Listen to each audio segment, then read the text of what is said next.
Wait. Say that again. You stepped away from the birding? I've stepped away from the birding, unfortunately. It's just too competitive an activity. I can't keep up with them. Can't keep up with the birding world. So you're gonna do something chill, like cycling. Exactly, yeah.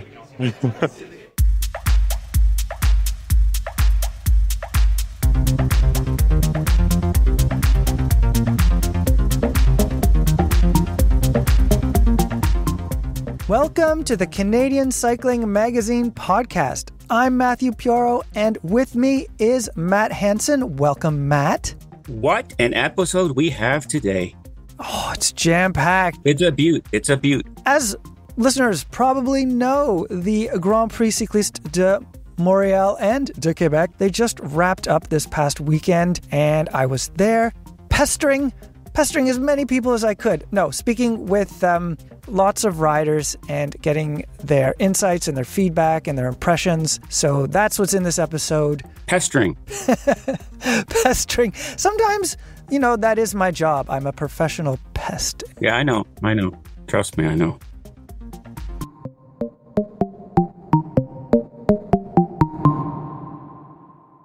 So, Matt, as you might have realized, I wasn't in the office since last Wednesday. Did you know that?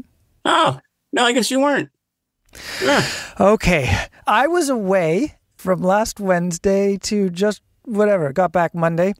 And because of the Grand Prix Cycliste, these are the signature Canadian races. They've been going since 2010, and they've been bringing all the world's top riders to Canada. So I couldn't miss it. And you didn't. I didn't. At these races, it's a great opportunity to speak to so many people because they're in town. And while I did speak to all those big names I mentioned, Michael Woods, Michael Leonard, Derek G, Hugo Hull, Guillaume Boivin, I spoke also with some national team riders. The national team is an important element of these races. It doesn't happen at most World Tour races, but the organizers have secured this because it gives Canadian riders, young up-and-comers usually, the opportunity to face off against the big guys. So it's an incredible development opportunity. I spoke to some of them too. The first rider, however, that we're going to hear from never actually got the opportunity to ride on the national team, even though he would have been the right age at the time. We'll blame the pandemic for that. This rider is Derek G. Now, his first appearance was last year in 2023. He made a return, and he was part of a group of riders that the race assembled on the first day into sort of it's almost like a speed dating kind of press conference where all the riders were at different tables and you kind of had to go up and scrum them individually. I actually wasn't able to get Michael Matthews because it was kind of chaotic. But anyway, my priority was Derek G. Well, actually, my priority was Pogačar. The room swarmed Pogačar. Go figure. Yep. And it was interesting. I asked him a question that is not so surprising. I asked him quite as a joke, at Strade Bianche, you announced when you were going to attack. Could you please tell us exactly where you'll attack in Montreal? And he answered, I can't ruin the surprise. But this bit was also picked up. I don't think Louis Bertrand was necessarily cribbing my notes, but it's just this joke has legs. So whenever Louis Bertrand, he is the announcer at the Grand Prix de Cycliste. He's got a fantastic voice, as you know. Mm-hmm. It really is a wonderful voice for radio or announcing. And he's would introduce the teams, and at each team presentation, he'd pull Pogačar aside and ask that question. Please tell us when will you attack? I think we all knew, by the way, in Montreal, didn't we? We knew where he was going to go. It wasn't going to be Polytechnique. It wasn't going to be down the hill. It was going to be up the climb, right? He delivered. He understood the assignment, as the kids say. Up Camillien Houde is where he attacked on the penultimate climb, which is a long way out. It's a long way out. And I think the reason he did that, or one of the reasons he did that, is Quebec, he felt he left things too late, and he was quite ticked off. He put on a brave face for his public appearances, but what I heard was he was ticked. So he was not going to let... I think 7th is actually the worst result he's had this year. Which is amazing, right? Because 7th, I'm like, oh man, that's a great ride. Top 10. And that's his, oh man, I suck. I should quit cycling forever. Not quite that. He was just frustrated with himself and with the result. He took a long break after the Tour de France. He had a great time chillaxing, going to the beach, hanging out with friends. So he wasn't sure how his legs would be if they would show up on race day. And they did, and he wanted to make the most of it, but he screwed up tactically. I mean, definitely the Montreal course suited him more for his all-out ballistic attack, which was hilarious to watch. You know, when Micah, whatever, was sprinting up the beginning of the climb with his look of pain in his face, and then Pogacar just goes, okay, well, let's do this. And it was like he attacks at full gas, and then normally people sit down and kind of go steady. No, he just went the exact same speed. And you look behind Jorgensen and whoever else was trying to hold on, and they maybe held on for maybe a second, kind of. And then it was just like, it wasn't even like, it was just like, it was unbelievable. You know, it was just wild. Yeah, it was fantastic. I actually didn't see that so well. This is one of the amazing things about being there on the ground is sometimes you have a great view of the race and you catch these little nuances, and other times you don't even... I didn't even see who came in third in Montreal. I couldn't, because it was Pogacar and then Pello Bilbao. And as I was rushing around just past the start-finish line, trying to get to people, I'm also trying to watch the Jumbotron, and I can't really see who came in third. I didn't know who was third for the longest time. But anyway, let us return to the beginning of this event, which started a few days before the Quebec race, where I spoke with Derek Gee in that speed dating arena there. One of the questions that is a perennial one for me is, what kind of rider is Derek Gee? He doesn't even know. And we've explored this in the magazine. There was a feature on Gee earlier this year, and his performance director, Paulo Saldana, said, well, I've always kind of thought maybe he'd be a GC rider. And we saw Gee at the Dauphiné come in third overall. He had a stage win there too. At the Tour, ninth overall, which is spectacular. And so I, of course, came back to this idea.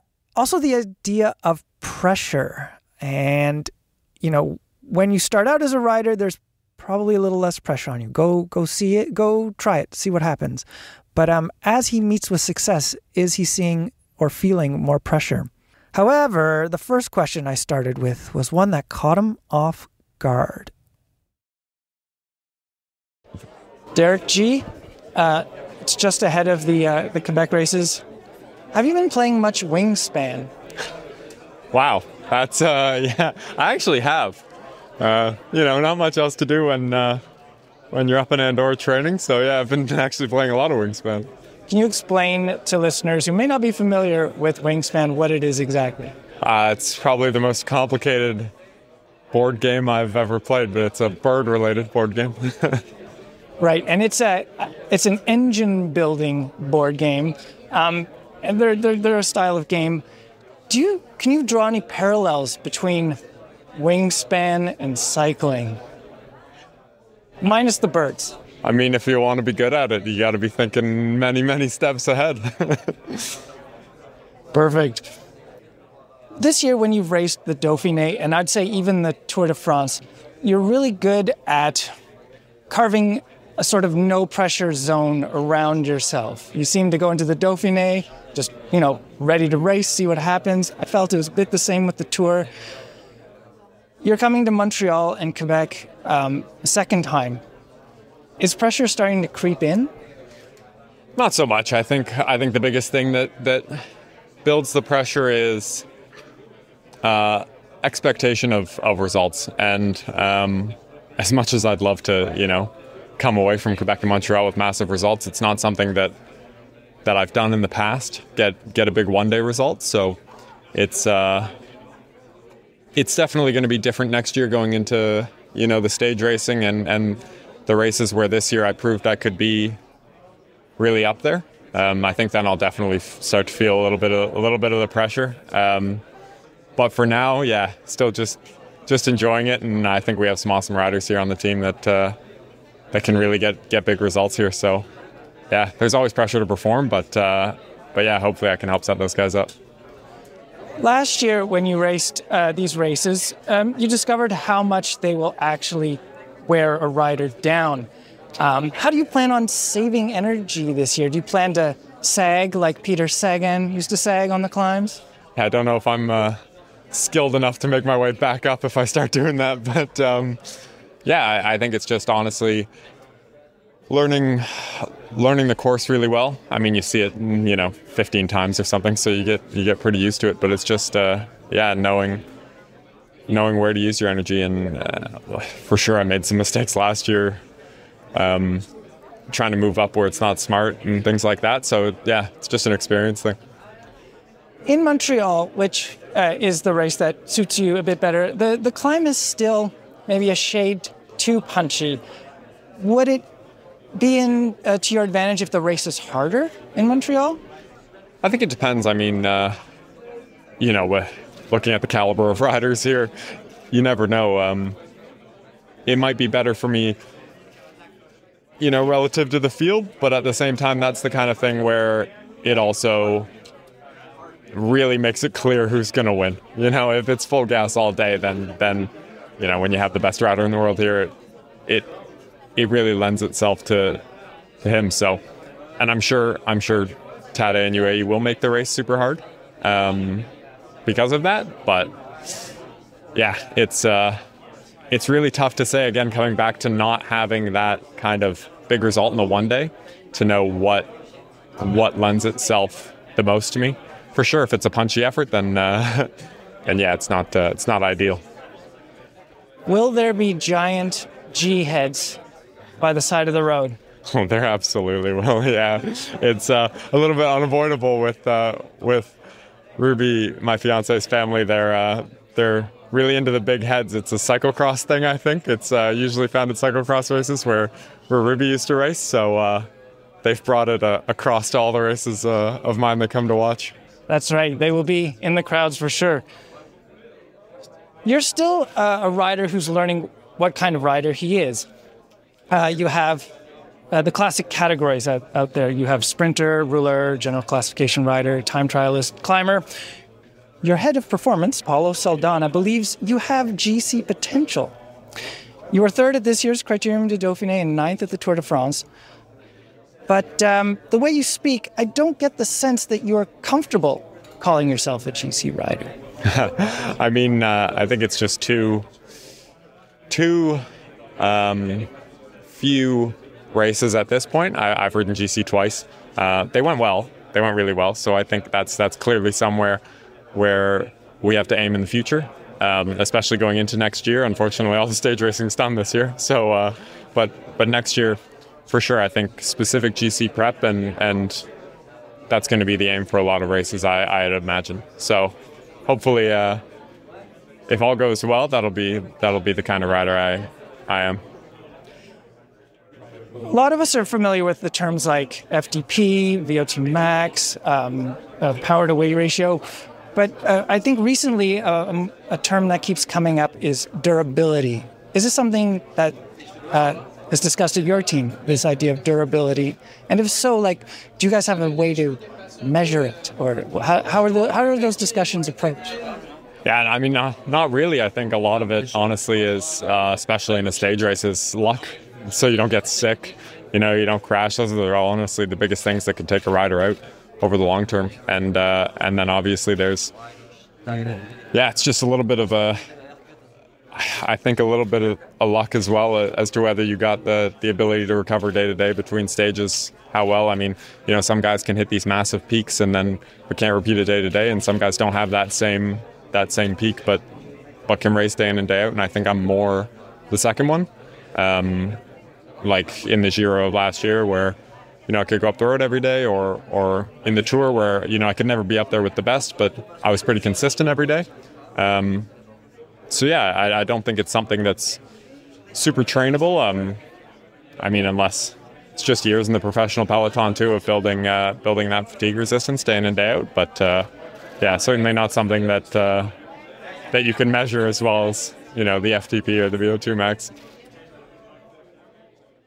What's ahead for you in 2024 after these races in Quebec and Montreal?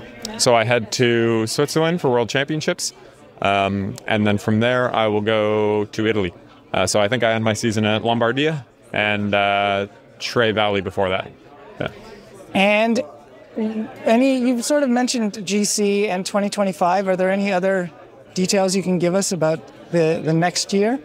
Unfortunately, this season's still going, so I don't like. I got nothing else.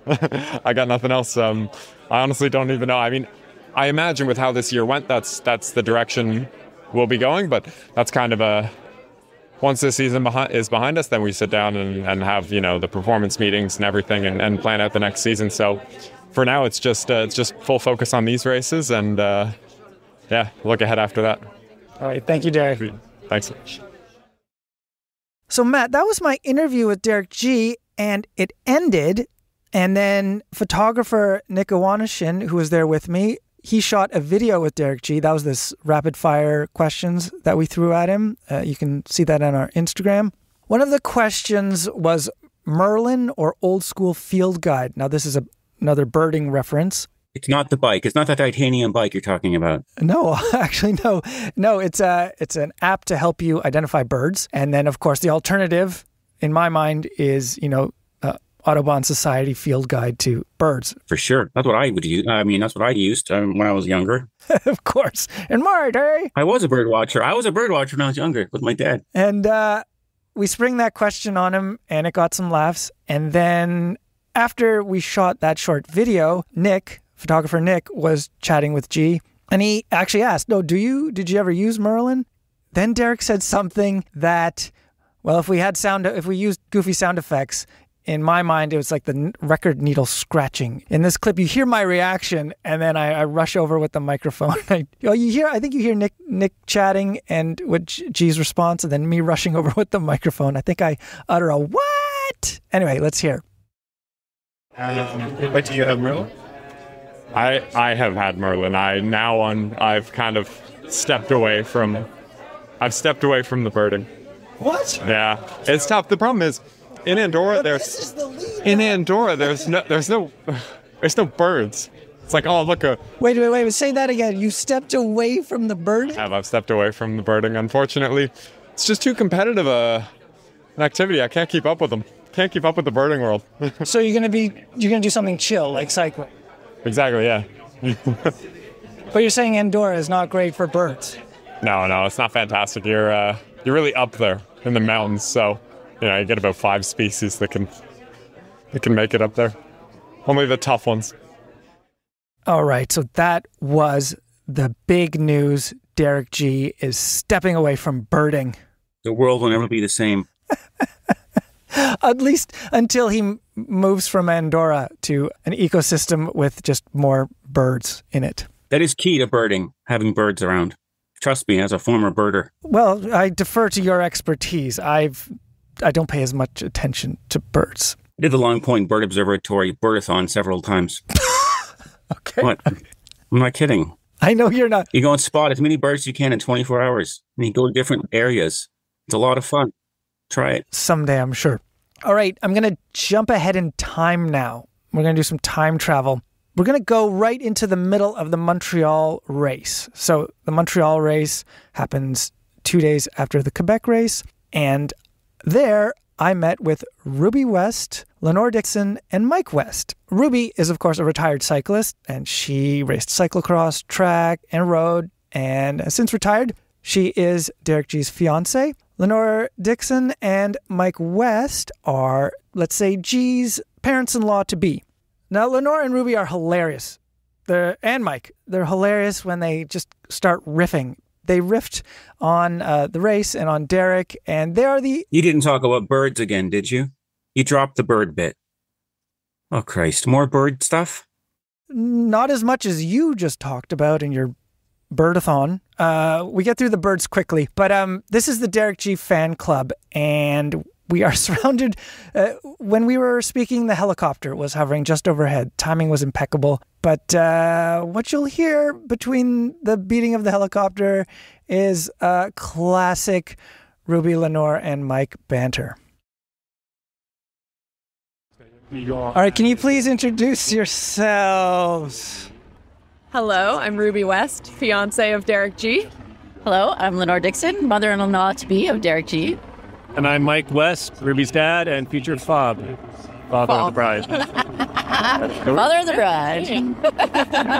All right, but you're also the official Derek G fan club. Can you tell me what you have lying on the ground next to you? We're under a tree on Park Avenue in Montreal, and what's scattered on the ground here, Ruby? Oh, yeah. So you have some large big heads, they're called. And this is my mother, Lenny Special. She's been making these ever since I started racing. And there's been many iterations. And if you need to know exactly where to go to get a good big head, she has learned all of the trial and error. Oh, yeah. What inspired the big head? I don't actually know. I think probably it would be cyclocross, yeah. But I think maybe we saw them and I just thought they're hilarious. Like a little bit embarrassing, which is perfect. And for not us, we don't find them embarrassing. But the place to go is Banner Buzz because they give a really nice matte finish, so it projects well. And these are carry-on size, which is important because sometimes your luggage with the big heads in them gets lost. Yeah, we've had that happen. And this company, this is the standard size. You can go huge, but again, you have to take the suitcases into consideration. This is perfect timing with the helicopter. Yeah. But he does sort of like the time trial. The cyclocross is like a time trial. He really thrives being like out and suffering. But you guys, your faces are saying no. Your faces are saying it's good enough. It's absolutely true. He likes to hurt himself, and cyclocross and time trials are about as hard as it gets. So he just likes an all-out effort, and he's a bit of a masochist in that way. Yeah. A couple of years back, he made a course in our field, which is very hilly, and I would see him going and running, and then I'd hear him yelling because he'd bump into something or flip over the barriers or whatever. Some people take an off-season where they don't ride, and he builds a cyclocross course and, crashes a lot. Yeah. But truth be told, he does have some bike handling skills when he can carry the garbage can and the recycling bins up from the road on his bike across the cattle gate. On his shoulder. Seriously, we have footage. It's remarkable. And it's not flat. He's disciplinary. What a good guy. He's like carrying the garbage bins on his bike. Garbage man for a couple of years. We loved him. Yeah. It got tricky at the farm when he moved to Europe. There was a lot more left for us others to do. Yeah, we would text him on a Thursday night, are you coming back? Like, who's taking it to the curb? It's about, probably 600 meters to the road. Yeah. One final question for Ruby. Are you roped into many games of Wingspan? Oh, absolutely. I'm actually the cause of the Wingspan addiction. I got that for him for Christmas last year, and it was funny. We got engaged on Christmas, so he got me a nice diamond ring and a promise of forever, and I got him a board game. So, yeah. With birds. It has been the gift that keeps on giving, though. He loves that game more than anything. He's easy to please with the board game. So, no, it gets so much use. It's a good one, but I have yet to figure out how he's cheating at it. But he is, because he wins every single game. Really? And it's we're going to figure it out someday. Oh my gosh, stay tuned. We're going to get to the bottom of this eventually. All right. Thank you, Team Derek G Fan Club. Yes, we're accepting new members to the fan club.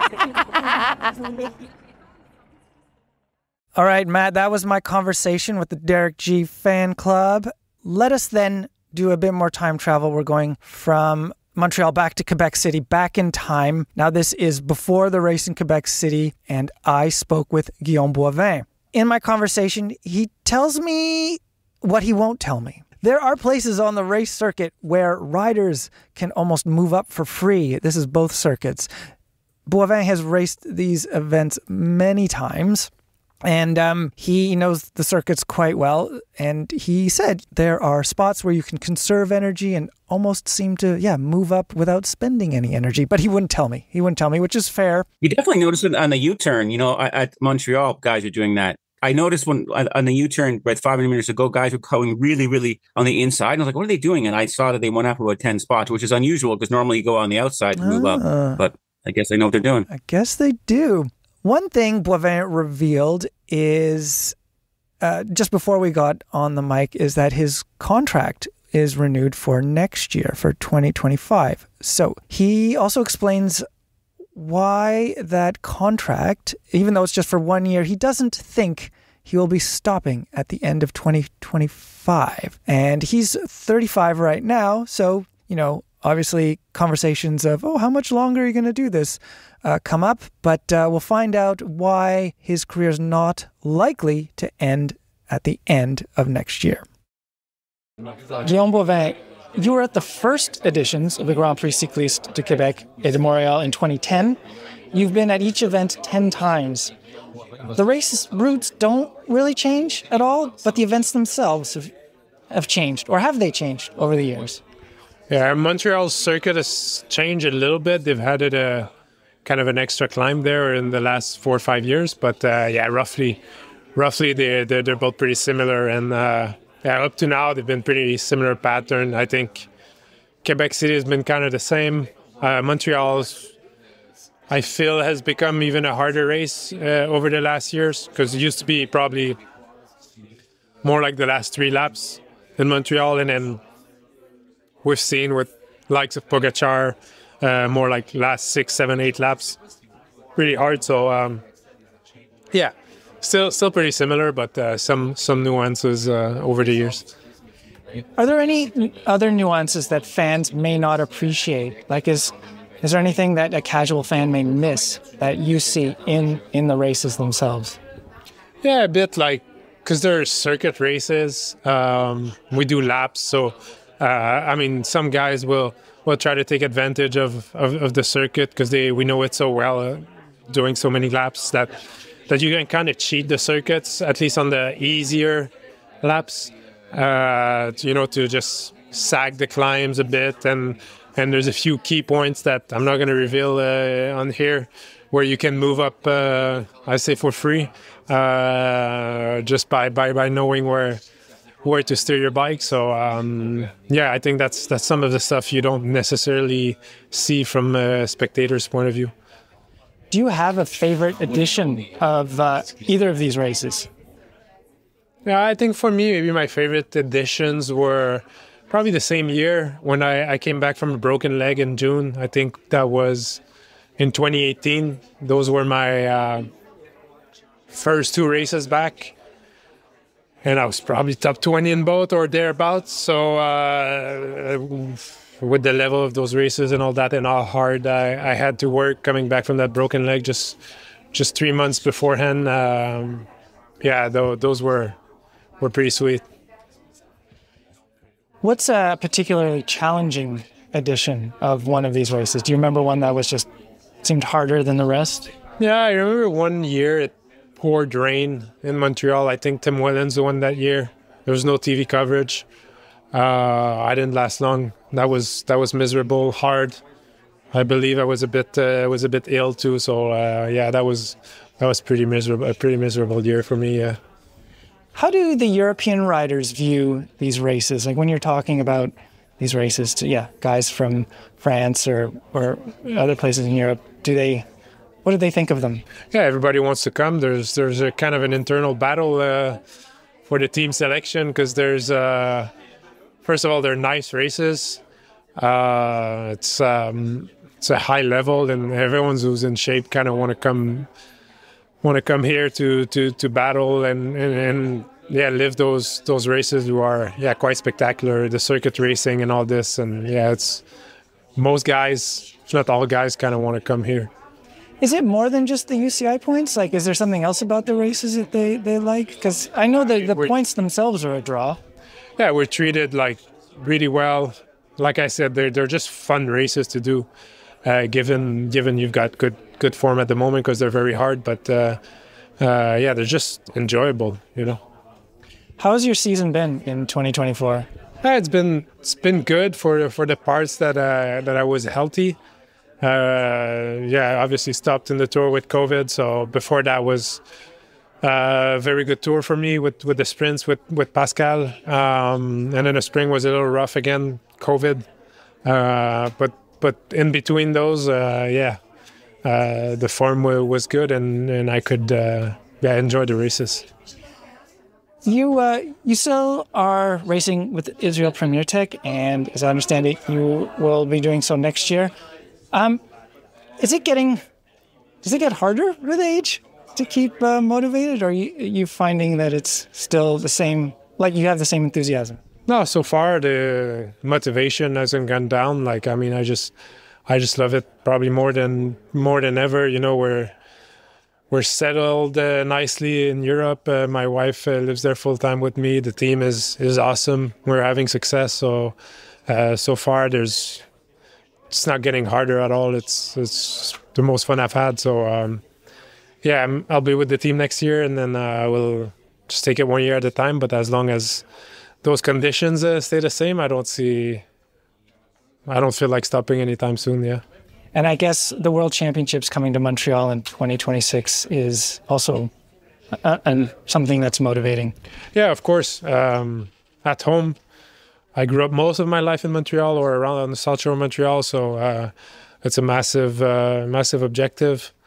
But yeah, that's still in 2 years from now. So we've got this end of the year and the whole next season to get through before we get there. Yeah.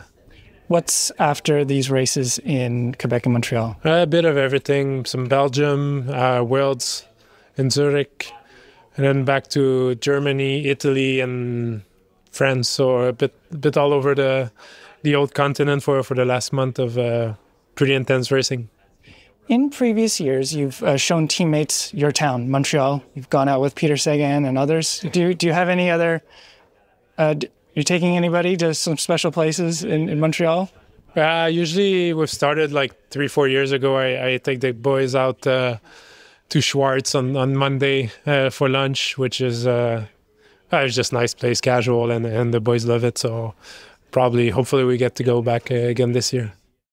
That was my conversation with Guillaume Boivin. Next up was his teammate, Hugo Houle. And these guys have been teammates before. They, of course, raced on Spidertech back in the day. I'm thinking the exact years are 2011 and possibly 2012, if my memory serves me correctly.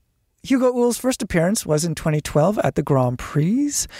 He's only missed one edition in 2017 when he did the Vuelta. And another race, of course, that we all know is he's appeared in the Tour de France many times. Actually, from 2019 to this year, he has not missed a year.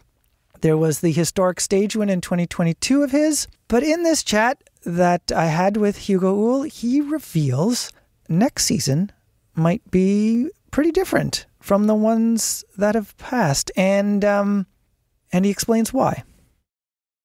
Hugo Houle, your first appearance at the Grand Prix races was in 2012. What did that mean to you back then? I think there I was really happy to do it for the first time. I was racing for Spidertech, so of course the spots were hard to get. You need to be good. So it was my first experience. What a privilege to race at home, but also for me was probably the highest level I race so far. Been racing a bit in Europe, but still to ride with the best rider of this time. It was, let's say I was a bit impressed and a bit more shy than I am now. So then how does it feel to be making your 10th appearance at these races? It doesn't make me younger, but I have always raced here, I think, except 1 year that I did the Vuelta, because I need to do it at least once. But it's always a pleasure to be here, and I feel for me it's really important to be here at home, also to help the organizer and be part of it. They do a lot of effort, so for me it's always important to be there in Grand Prix Cycliste. And you were talking earlier, I will go until 2026, and next 2 years one of my biggest goals will be to be good at home. That's something I sacrificed a bit the last 2 years, but doing the Tour de France, and you get a bit more tired when you come here and you have to do it. But that's one of my targets, and I would like to race the Giro and give me the time to rest and then focus on building up here and of course the Worlds. So what are some of the Canadian targets you might have? Canadian target for next year? Of course, nationals. Doing the Giro, you can come. So this will be also a big goal. And then the race here, and eventually find the right way to be ready for 2026 next year and reply that. How do the riders from Europe view these races? What is their perception of the Quebec and Montreal races? Everybody enjoy to come here. It's a bit different than in Europe. The culture is different. It's a bit more relaxed, they say. But I think it's also something that the organization were really smart. They put us in good hotel, in good condition. And we are also in key location in Quebec and in Montreal. So for them at night, we also have a life outside cycling. So you can go for a walk, you can see shops and stuff. There's a bit of activity where a lot of time we are lodged on a hotel on the side of a highway and things like this. So for them, it's also a nice way to enjoy Quebec and discover a bit the country at the same time. Yeah, I definitely saw that firsthand at the Giro. The Israel Premier Tech Hotel was 60 kilometers outside of Turin on the first stage. I guess that's what can happen in European races, that you're just in the middle of nowhere, even though you're racing near a big city. Yeah, true. Especially in Grand Tour, it's hard to find space for everyone. Sometimes where we finished, it's limited the hotel. So sometimes you're lucky, sometimes you're less lucky. You can drive the 1 to 2 hour for nothing to go back to the same place the day after. And it's not always good quality, but I think it's something that here everybody appreciates. Is there anything that fans may not fully appreciate about the races, like with the tactics or how things are done? Like, is there fans definitely have a good view of it from the television and from the side of the road, but is there anything about these races that may not be obvious to the regular viewer? I mean, it's quite classic setup, I would say. Sometimes maybe they don't understand the how hard is it to be well positioned in Côte de la Montagne, because when you look, it seems easy, but there's a lot of things involved to be first on key moment of the circuit and the final. So it's this maybe they don't have the perfect view of that as looking at the race, and how much teamwork can be efficient, and sometimes we don't realize how much a team can make a difference on the win in the final. But out of this, no, I think it's a quite clear race. But of course, in Quebec, they don't know cycling as deep as in other countries, so there's some concept that they can learn seeing the race in person. And what's ahead for you in 2024?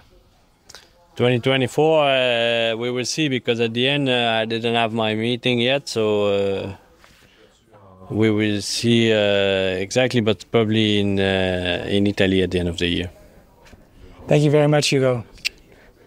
So, Matt, I found that interesting that Hugo, wants to change things up. Maybe not go to the Tour next year. Focus on the Giro instead. Yeah, but he explained it pretty well. It makes sense, I think. Yes, to then focus on nationals. I'm sure he wouldn't mind a national championship jersey. And then to be actually fresh when it comes to these Quebec races and possibly Worlds in Montreal in 2026. And then I don't know if it was clear, but Hugo signed off with a bit of a click, like I can't do the click. Like finger guns, kind of like finger guns? Exactly. Almost the noise that accompanies finger guns. There were no finger guns. It did strike me as funny because Hugo can be a very serious dude.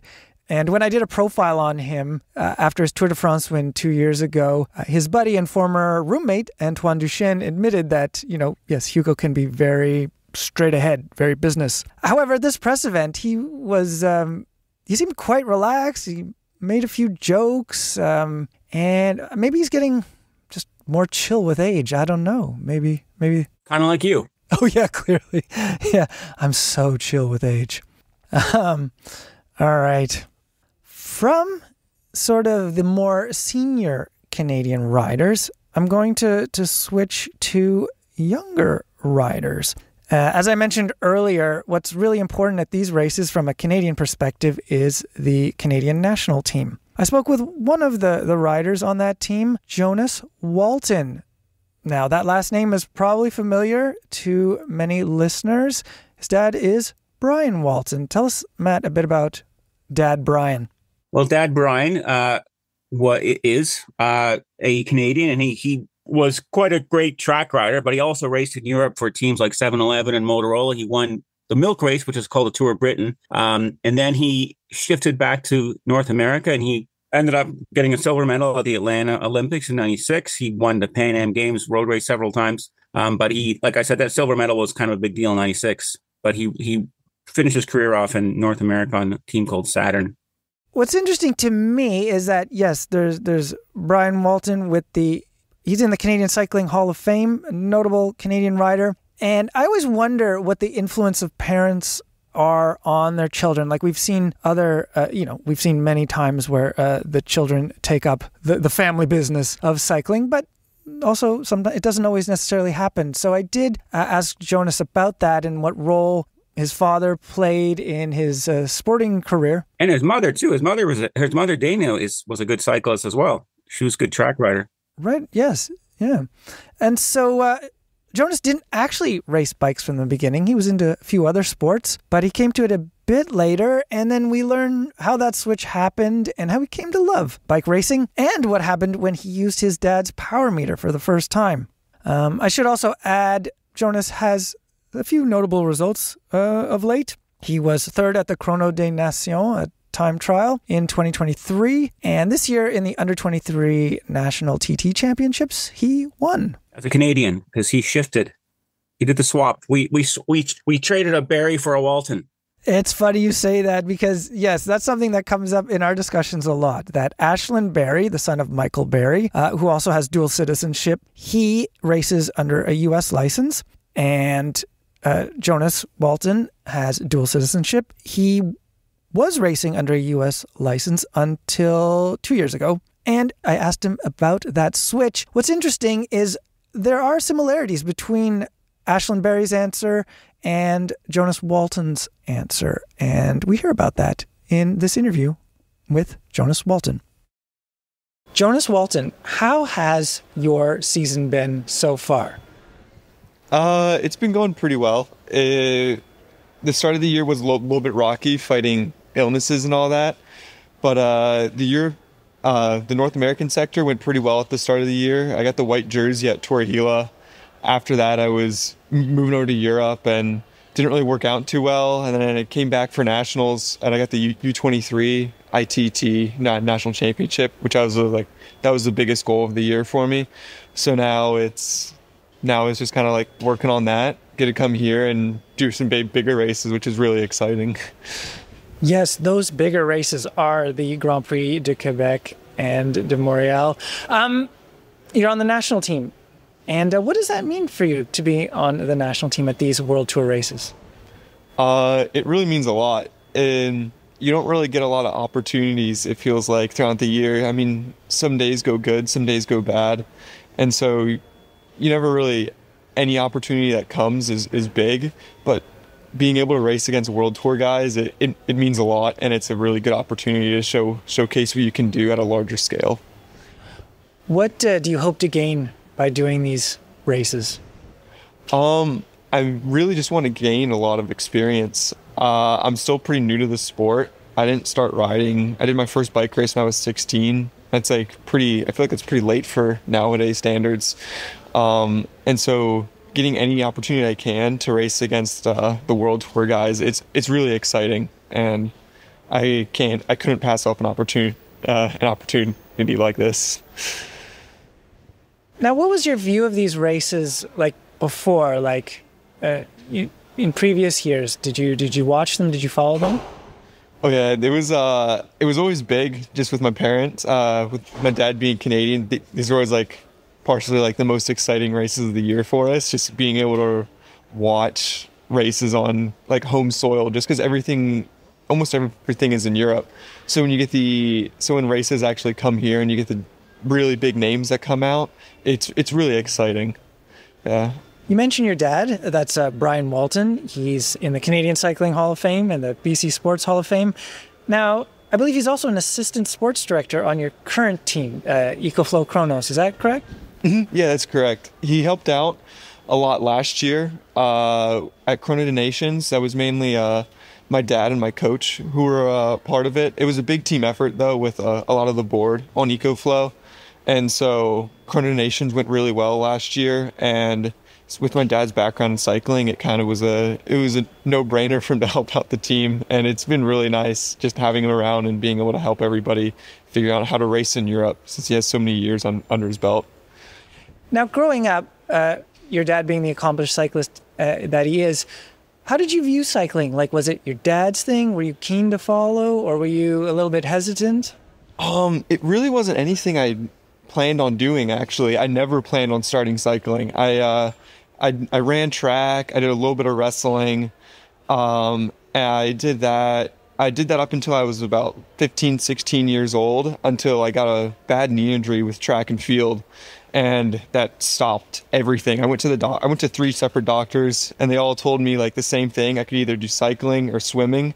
So after being told my whole life that I should be riding a bike, I was like eventually forced to do it. And the knee injury was actually one of the best things that ever happened to me, because I found out that I love cycling way more than anything I ever started. So I'm very glad I actually got injured, because if I'd never got injured, I never would have started cycling. That is wild. A happy accident or a happy injury. That's kind of interesting. You have dual U.S.-Canadian citizenship. Your dad's Canadian, your mom's American. And you have been racing under a Canadian license for the past 2 years. Before that, it was U.S. Can you tell me a bit about the move? It was coming out of when I started as a junior, I've mainly lived in the U.S. my whole life. And so I joined a U.S. team, Hot Tubes. And then once I left the junior ranks, I joined EcoFlow Chronos. And so I knew after junior year, that's the time when, if you want to make a switch, that's when you should do it, because then you don't lose a year of eligibility for other national team events, I believe. And so switching to a Canadian team, I didn't want to be by myself doing national championships. And so I wanted to race for Canada. And then racing for Canada was the first opportunity I got to compete on a national team. So L'Avenir was actually the first time I ever got to compete under a national team. And so it was a really nice switch, getting an opportunity in Canada, being able to give me shots at bigger races overseas, which I didn't get before. When did you get your first power meter? My first what? Sorry? When did you get your first power meter? Oh, my first power meter. Actually, it's kind of funny. I didn't train with the power meter for the longest time. And then after I was doing good on the group rides back home, my dad told me I wanted to do one ride, and I didn't even know what power was. So I just wanted to do a loop that I always did. It was about 60 Ks.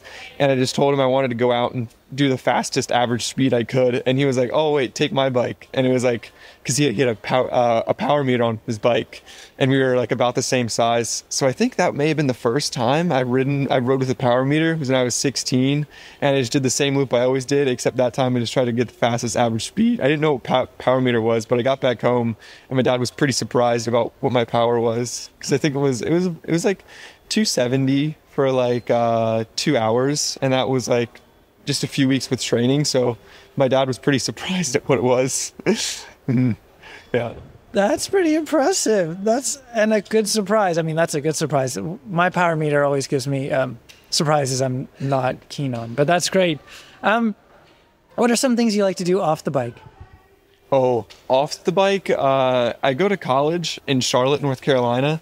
So I'm doing a lot of studying at Belmont Abbey College. That takes up most of my time.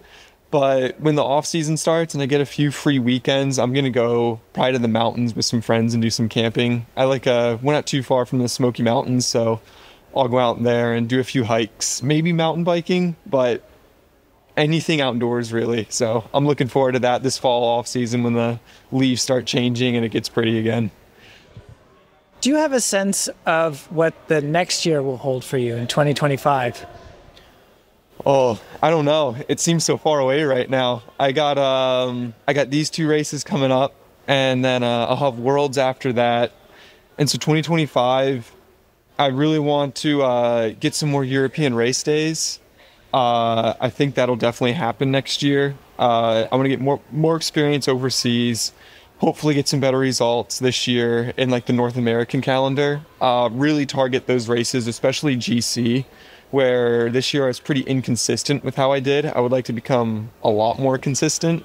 And so, yeah, mainly just get better in the North American races and hopefully do more races with the big guys in the World Tour compete against some World Tour teams in Europe. I would love to do that in 2025. What would be a dream race for you, or what's a race that's really captured your imagination that you would love to do one day?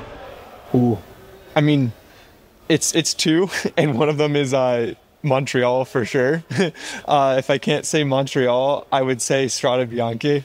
Just, I feel like gravel's pretty fun. So, especially with like, there's North American gravel racing, and then Strade Bianche is like a whole other monster. But I do, just visually watching the race, I think that's one of the most fun races to watch play out, and I'd love to be a part of it. Well, Jonas, thank you very much for your time, and good luck. Thank you. So, Matt, allow me a moment to big up myself. I'll allow it. Yeah, thank you. I chose to pick Walton. Actually, I'm not totally sure why I picked Walton to speak to the day before the Quebec race, but lo and behold, he was in the breakaway in Quebec City. Jonas Walton and Felix Hamel, who is from near Montreal, just actually on the south shore of Montreal. They got in the day's breakaway. Pretty sure on the first lap, they were with Artem Schmidt of Ineos Grenadiers and Frank Vandenbroek. You remember that was the guy that was pulling with Bardet at the Tour, eh? Like the hot shot. Remember the stage one? As soon as I saw that name, well, because that name is eerily familiar to someone else. Yes. But I was like, oh, that guy. I was like, maybe that guy could stay out all day, given his ride at the Tour. Normally, of course, that early break is doomed. But I was like, if anyone can do it, that kid can. Exactly. It was pretty exciting to see him there. And the two Canadians and the two pros I just mentioned were joined by two guys from Novo Nordisk. They were there for a while, but then they fell out of the pack.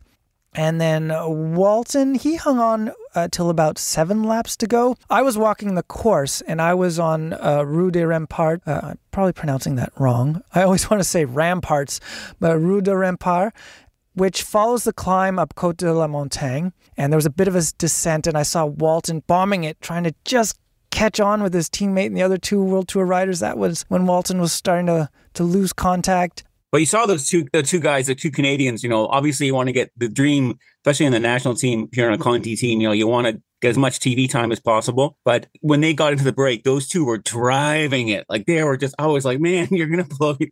Like I was just watching those guys just pull. And there's like an Ineos Grenadiers guy. I'm like, maybe just slow her down there. You got 5 minutes, but they were just killing it. I mean, it was impressive for sure. But, we know eventually what's going to happen. But I was impressed how long they lasted, especially Felix. I mean, he lasted like a while. I mean, Jonas did too, but it's a good ride.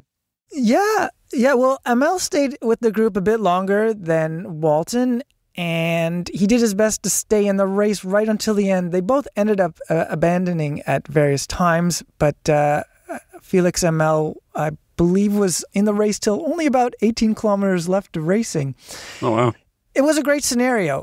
As you were saying, you said TV time, but this is what it's all about for these young riders on the national team. It's to get experience with the big guys, if you will. In a interesting connection, one of the team's support members, last year he was driving the team car in Montreal, and I rode along with him. It's Nicolas Masbourian. He wasn't in the car in Quebec, but he was doing support by the side of the road. He was in the breakaway in Quebec City in 2016 as a young rider, and so yes, the experience is being shared with the young riders there. I caught up with Walton and Hamel back at the team hotel after the race, and here's that interview. All right, could you please say your name? I'm Felix Hamel. I'm Jonas Walton. All right, gentlemen, you were in the breakaway today in Quebec City. Can you tell me how that breakaway formed, Felix? It was pretty straightforward. Actually, it was straight from the kilometer zero, and two guys of Novo Nordisk attacked, and I think me and Jonas just jumped in their wheel, maybe like 10 seconds after, and that's pretty much it.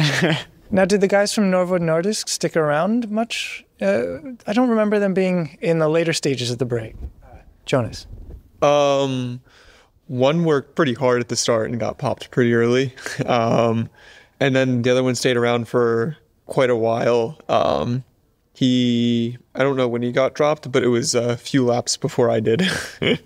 Right. So we'll get to that. What was it like in the break? Was the cooperation good, Felix? Did everyone take their pulls? Yeah, cooperation was really good. It's really a high level race, so you really appear like how people are good. So yeah, cooperation was really good, and the break was really efficient, I feel like. Yeah, I don't really think anybody skipped pools, but I mean, everybody kind of kept working until they weren't there anymore. It felt like. So yeah, I think everybody was more dedicated to break staying away than like their own individual result.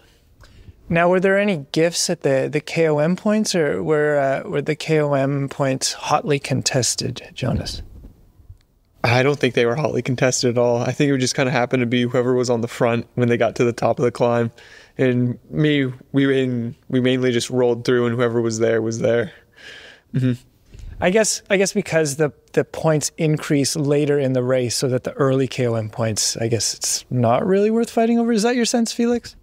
Yeah, I think in order to win the KOM, you had to win every single KOM and win also the second to last, which was really, really hard. So I don't think it was just like we didn't really care about the KOM's point. Now, what were the easier moments in the break? I think that those were pretty rare, to be honest. I can definitely tell you when the hard moments were. They were going up the climbs, and particularly before the start-finish line. That was particularly difficult, even though it wasn't a very steep climb. It was deceivingly steep, I guess you could say, and it really tired you out after going over the first two incredibly steep ones. Right. So is that the sort of long drag towards the finish, that 4% drag, or was it? There's also that kicker on Glacis before that. So which one? Both of them, I guess? I would say both, but the one that hurt me the most was right before the long drag before the start-finish line. That one definitely put me in a pretty deep hole a few laps in. How about you? Yeah, I would say the easiest part was maybe, during the descent, of course, and after when the pace started to go up after the descent on Gilmore, when it was a little bit steadier, it was pretty much, not, I wouldn't say easy, but it was easier. And all the climbs were hard. And I would say all the part where started from Glacis to the finish line and even a little bit after was just really tiring. Have you seen your power file, and does it look any different than before? Are you seeing any interesting numbers? I looked at it, and it's hard 3 hour. I don't think it's the best one, but it's definitely in the hardest one I've done. It was not steady. It was really like big jumps and like some moments without any power. So it was a hard race. Yeah, it was definitely a hard race. It was, just like Felix said, it was pretty jumpy up and down. It wasn't like we were going for like an all-time average for 3 hours, because it was mainly just so stop with all the climbing and downhills. It was pretty inconsistent no matter how well you worked in the group together. But yeah, it was a solid day. And are there any takeaways? Anything you learned from being in this World Tour break? Learnings? I don't know, but I really enjoyed it. Yeah, it was pretty straightforward, actually. It was just riding with, they were really good, so that was pretty fun.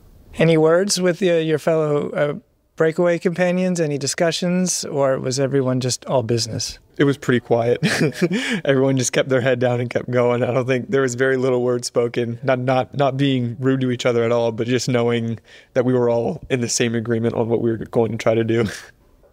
Falling out of the breakaway, how did that feel? Were you just like, okay, this is how it goes today, or was there any disappointment? I was quite disappointed. Obviously you want to be there as long as you can. I didn't want to get dropped. I think it was just like barely over halfway into it was a little over halfway into the race, but I just wanted I think next time just learning and trying to get more salt and probably less food, to be honest, and more water. I mean, when I dropped, it was just I couldn't pedal anymore. So yeah, I'm not disappointed, but yeah, of course, you want to go always longer. So. And what are your thoughts on Montreal? How do you feel about that recovery, and then your hopes for that race? For sure, it's my hometown race, so I would like to go back in the breakaway. But I know it's a really hard course to go in the breakaway because of the climb straight at the beginning. But I don't think it's impossible, and yeah, if not, I'm just gonna try to hang on as long as possible. Yeah, I'm the same as Felix. It's going to be really hard to get in the breakaway, but I think we both want to do it. So we'll see what happens at the start of the race. The start begins at almost the base of the big climb, so it's going to be really hard fought, but we'll give it our all. Gentlemen, thank you very much and good luck. Thank you. Thanks.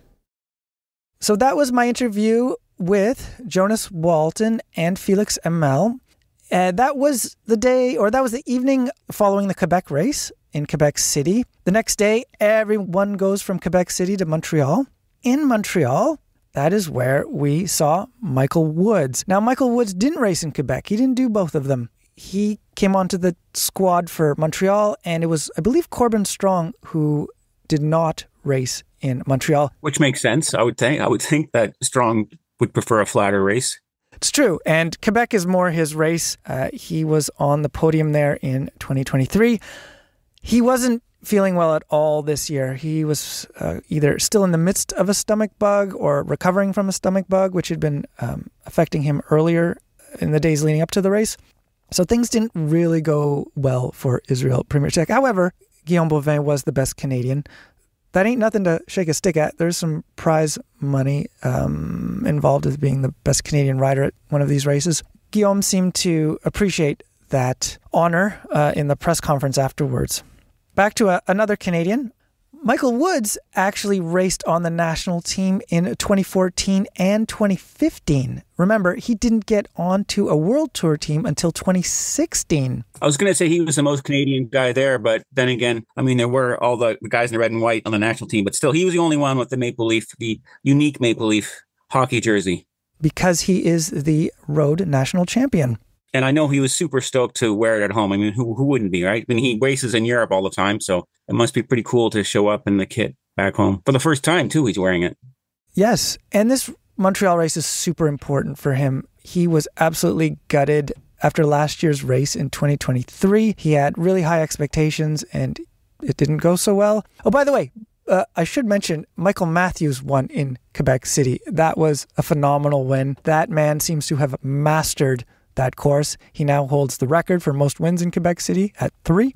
In the press conference afterwards, he was just he had recently experienced some tragedy. His grandmother passed away, and he couldn't be there for the funeral. He was watching it over the internet in Quebec City a few days before the race, and it was quite a heartening story. Here's, the sacrifices you have to make in the sport, and he was just so happy to have won, and it was a spectacular win.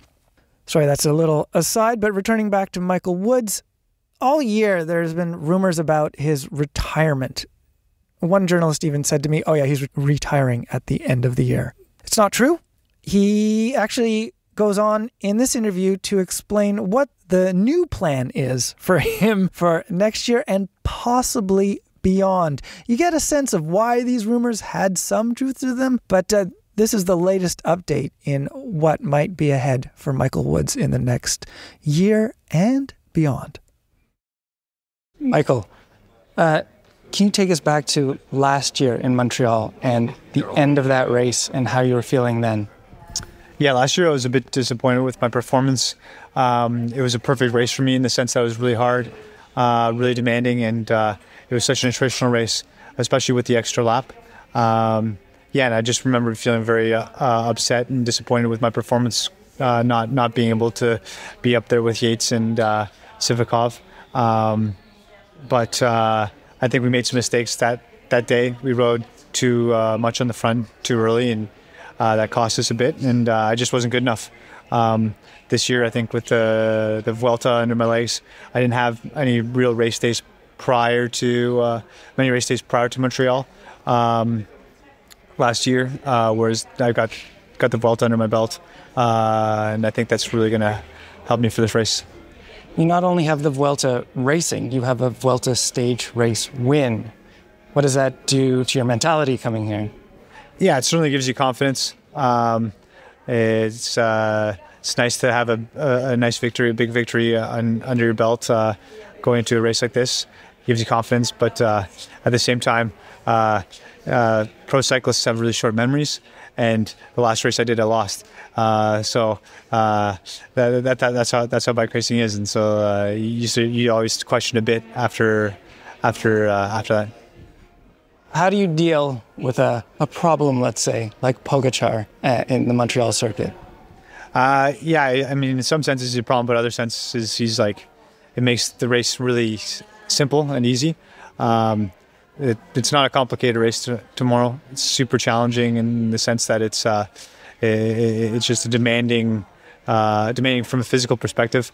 And with Pogačar being in there, you can almost guarantee that UAE is just going to make the race super hard because that's the best way for him to win. And then for me, it just makes my life both really easy and really hard. Easy in the sense of tactics, very hard in the sense of just having to execute. Now, you're wearing your Canadian Championship jersey. Tell me about the significance of bringing that to Montreal. Oh, it's a dream come true. It's something that you would always wish to have as a pro rider, having the National Championships kit. And then it's an extra honor to be able to wear it on home turf. Yeah, I couldn't think of a better way to be here, but also to kind of start winding down my career as being in this jersey and being here. Because you don't think you'll be here in 2026 when Worlds are here? If you asked me 3-4 months ago, I'd say definitely not. Just with the illness that I had at the start of the year, having this bacterial infection that we couldn't figure out until May, and during that period, I really thought that I was just getting old and my performance was sliding. And in that moment, I was thinking, yeah, definitely I wouldn't go till 2026. Now that I'm going well, now that I'm feeling good, I certainly want to do next year, and then I'll make a decision after that for 2026. Here's to short memories. Yeah, I hope. So that was Michael Woods. And I was surprised that he said he's considering racing until the World Championships in 2026 in Montreal. It surprised me because I think I remember a few years ago he said to me, "Oh, I'm no Valverde." And what he meant by that is he was referring to Alejandro Valverde, a rider he used to tangle with in the finales of races. They're very similar in their abilities. Now, Alejandro Valverde retired at 42. Woods will almost be 40 at the 2026 Worlds. Something to think about, Valverde was 38 when he won Worlds in 2018, and at that race, Woods was third. But this is good news. News of Woods forging on in cycling is good news for fans for sure. Next, on to a retired rider from Quebec, Antoine Duchesne. He was at the Grand Prix doing lots of work for the organization. I asked him about that, as well as swearing. Duchesne, as you know, can cuss like a champ, so I was wondering if he'd ever taught his French teammates when he was on Groupama FDJ to swear like a Quebecer. A warning to French-Canadian listeners, there is some cussing ahead. Antoine Duchesne, retired pro cyclist, but you're still active in cycling. We're here in Montreal. Tell us about your role here at the race. Well, I'm trying to talk a lot about the race. I did a lot of media coverage the last couple of weeks, taking a bit the weight over the president and the director of the race. So I'm trying to bring the knowledge to the Canadian. I realize there's still a lot of people that don't know what the Grand Prix is. So yeah, trying to talk about the race a lot. I was a lot in the media, and I'm helping in the organization for that, taking care of the VIP, and a bit of media stuff here and there. Do you like being on this side of the fence, on this side of the barrier at races? Yeah, very much. I mean, I've always loved the atmosphere, and especially an event like this is amazing. It's nice to be a part. I still love cycling. I didn't stop because I didn't like cycling anymore. So I have no regrets. I'm happy to be here. I'm happy to talk with the guys, see them. I'm watching the race. I love to analyze the race, sharing that knowledge. I mean, we're not so many people that has that knowledge in Canada. So, and I always wanted to give back and share that knowledge, help the kids, help the people, and grow the cycling community. More people on the bike, the better we will be.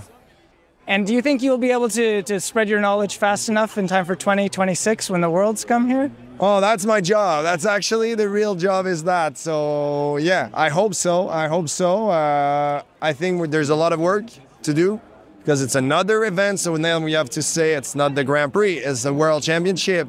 It's the junior to the elites. It's men, women. It's 13 event. So it's for a week long. It's huge. It's still gonna be a huge event.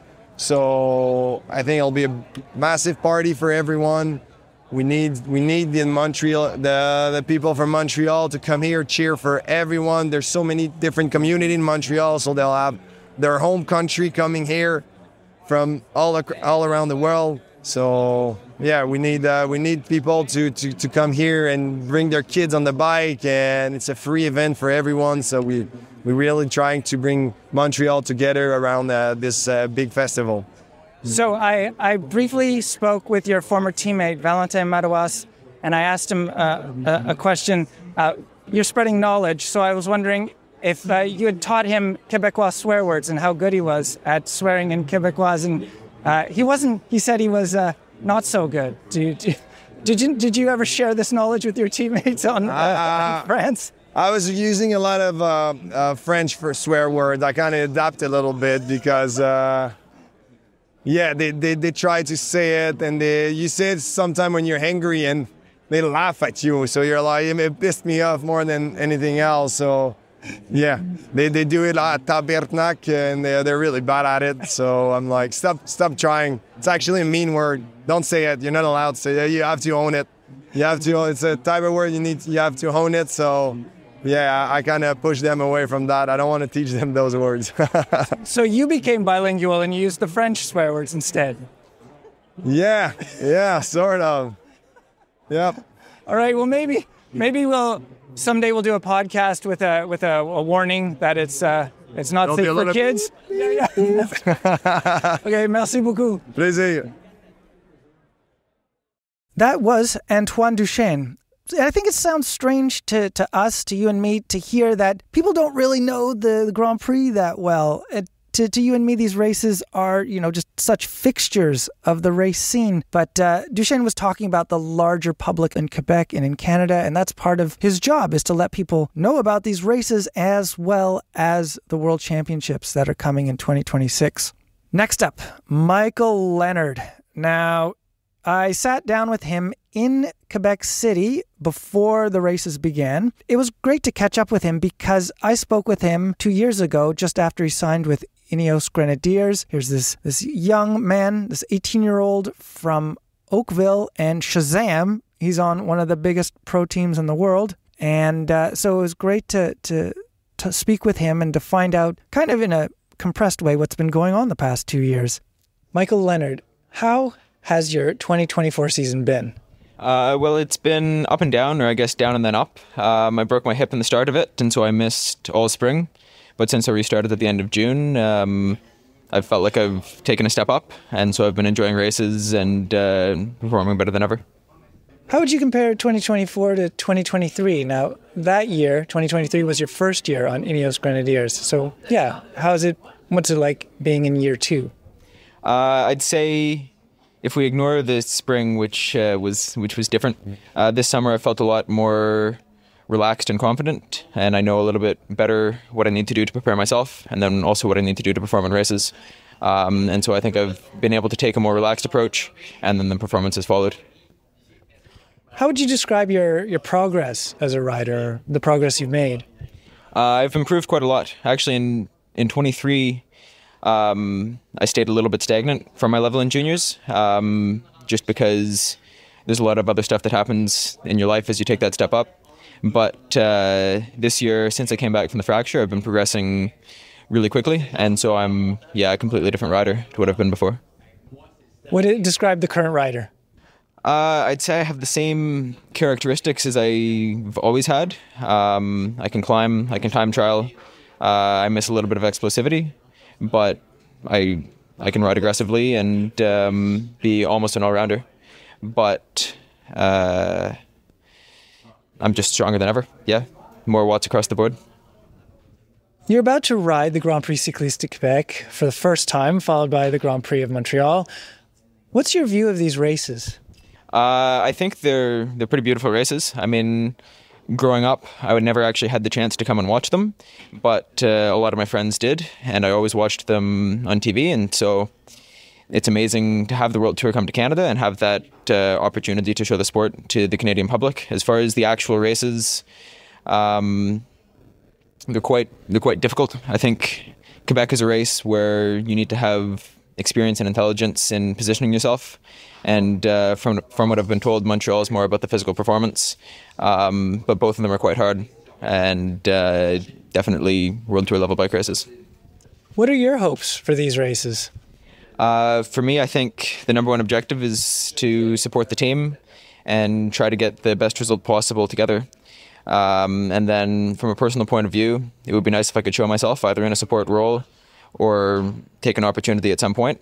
But the main idea with the team in general is to race offensively and with freedom and, find the best result possible. I want to ask you about the idea of durability. It's a way of looking at riders' abilities that's gained a lot of attention recently. Here, some teams actually track it. How do you understand the term durability?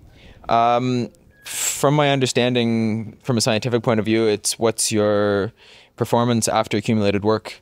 And so, a lot of research studies talk about what's your performance after 2,000, 3,000, 4,000 kilojoules. And definitely, as far as race performance, it's quite relevant. I mean, if you look at a race like Montreal, if you have a 5-minute climb, there's quite a lot of people who can climb as fast as the winners are going to in the last lap. But there are very few people in the world who can climb that fast after probably 5,000 kilojoules of racing. As far as, in a way, it is performance, because what we have to do in performance, other than in TTs, is be strong at the end of a race. And so that's what durability is.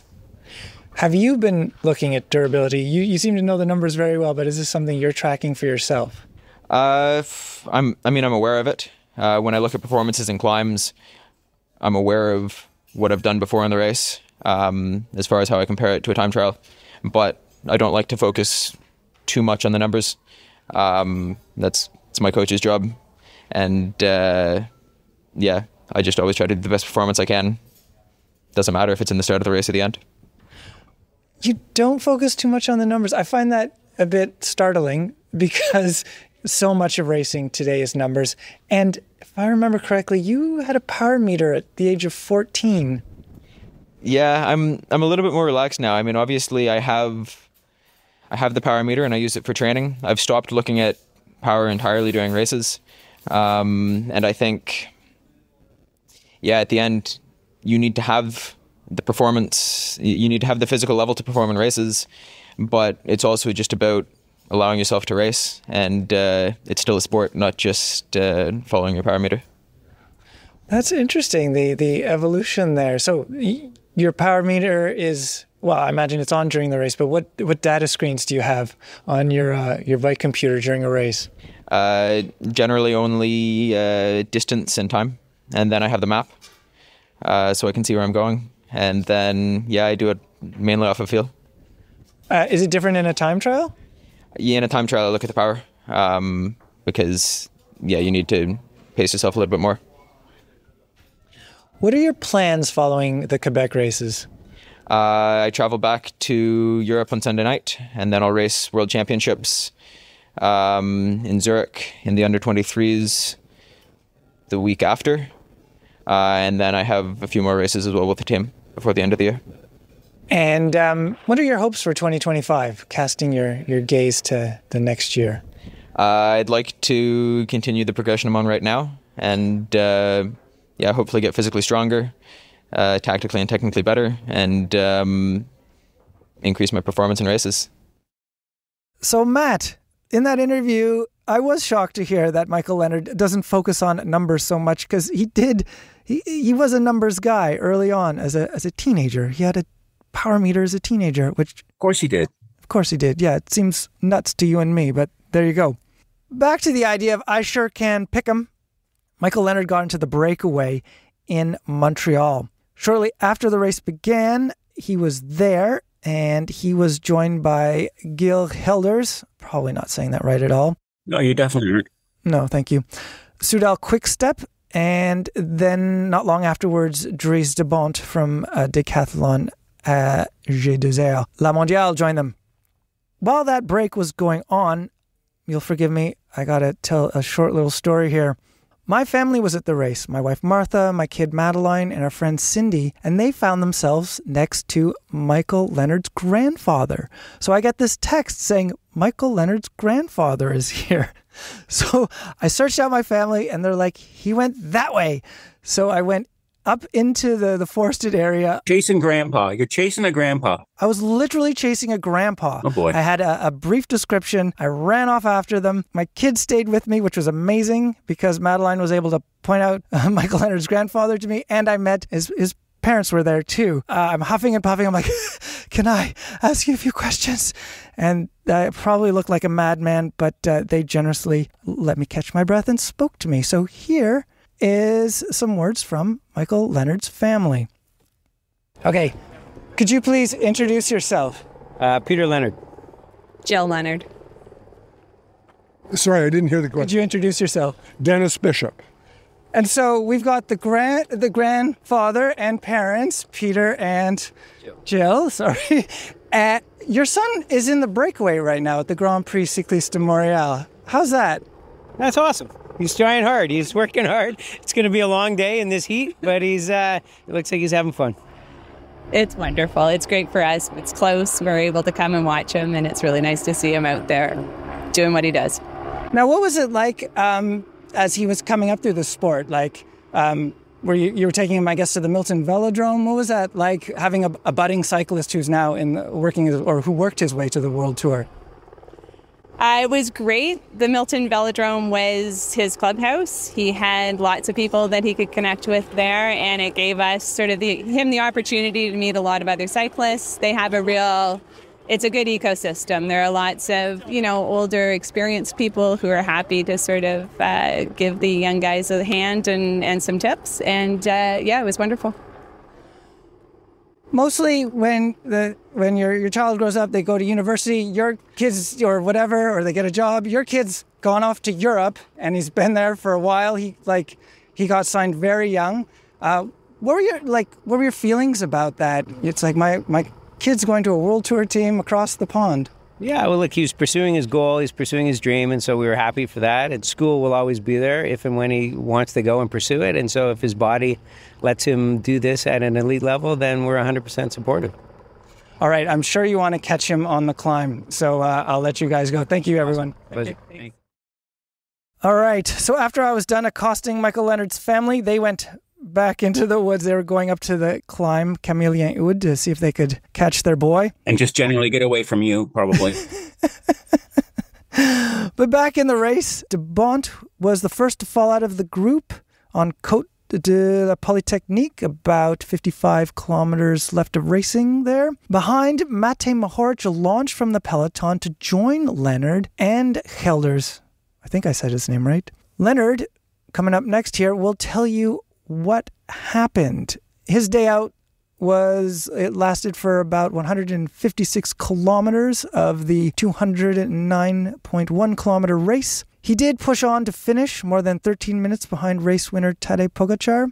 I caught up with Leonard shortly just past the finish line after he crossed. We'll hear from him and how his race went, and we will also finish off with a comment from Derek G. That's where we started this journey.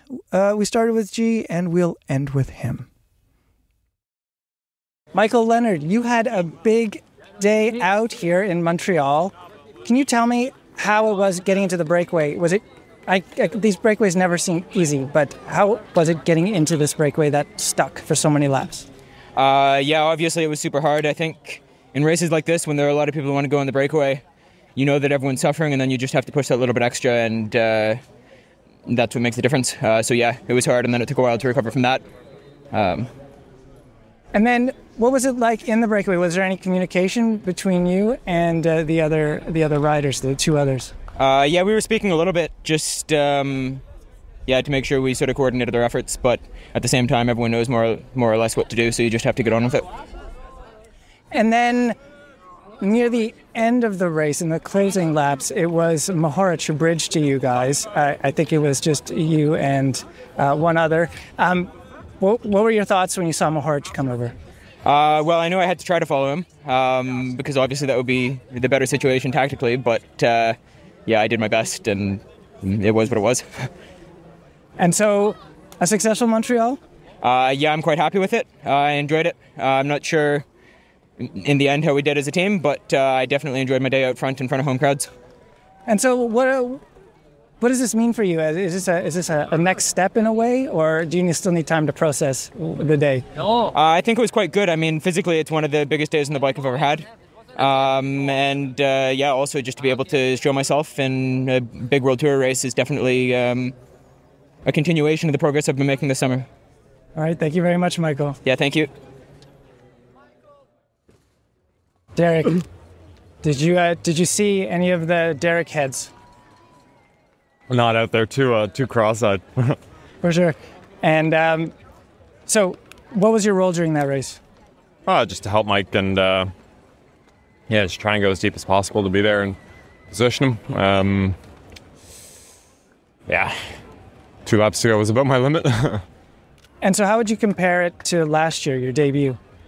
Oh, honestly, extremely similar. I think I got dropped in the same spot, and yeah, hopefully the next time a little better. Right, you'll continue to study Montreal until you've mastered it? Exactly, yeah. Thank you. Thanks.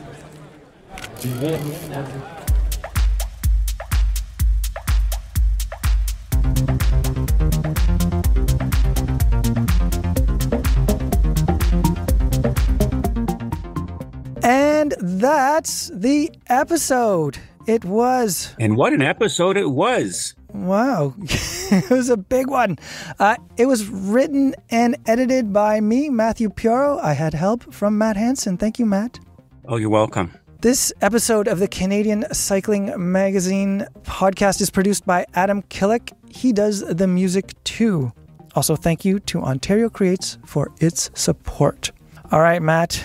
We should keep our banter to a minimum here. Man, that was a lot of stuff. It was, as always, a great 2 days of racing, but for us, for you and me covering the race, it's more than just 2 days of action. It's lots of action well in advance and after. And man, imagine what 2026 is going to be like with Worlds here. Oh my God, it was such a pain. The cycling journalist who doesn't like to work, Matt Hansen. Oh, it's like there's not even one race. There's about 15 races and all the categories. All right. Thank you, everyone, for listening. Please rate and review the show. Join us on our website. Look for the magazine. We still do a print magazine. Look for that thing. And everyone, ride safely, and we'll talk to you later.